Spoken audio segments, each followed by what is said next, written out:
futboluna bir çox şəxsiyyətlər, futbolçu şəxsiyyətlər.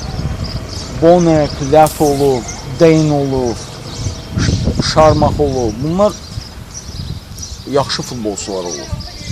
Məsələn, 20-ci əsrdə, 21-ci əsrdə də Blaşikovski kimi oyuncu olub.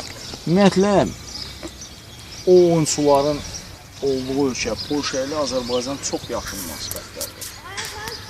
Diplomatik münasibətlər, Azərbaycan müstəqilliyi əldə edəndə onu ilk tanıyan dövlətlərdən biri Polşa olub. Əslində nasıl bu münasibətlər bizim 15-ci əsrdən var. 15-ci əsrdə Azərbaycanın ərazisində Ağqoyunlu dövləti olub. Ağqoyunlu dövlətinin rəhbəri Uzun Həsən Polşa kralı ilə Yagelo ilə sıx əlaqəsi olub. Sonra Azərbaycan Çar Rusiyasının tərkibində, o vaxt Duma'da, Çar Dumasında Polyak Ledinskiylə Topçubaşov Azərbaycan və Polşanın muxtariyyəti uğrunda xüsusi fraksiya yaradıblar. Bir də Birinci Dünya müharibəsindən sonra Polşadan bir sıra Polyaklar müxtəlif səbəblərdən ölkəni tərk etməli olublar, deportasiya olunublar.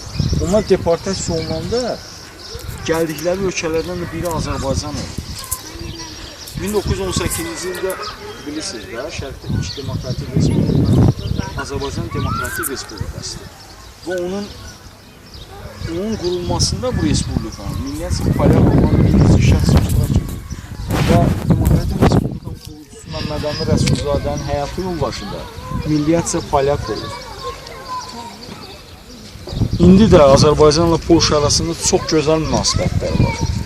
Ermənistan-Azərbaycan Dağlıq Qarabağ münaqişəsinin həllində problemin Azərbaycanın ərazi bütövlüyü çərçivəsində və beynəlxalq hüquq normalları çərçivəsində məsələnin Polşa həll olunması gerekir.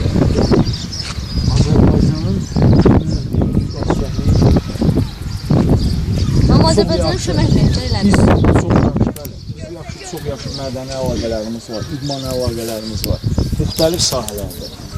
İncəsənət səhəsi bizə dost olan ölkədir. Bəli, dost olan ölkədir.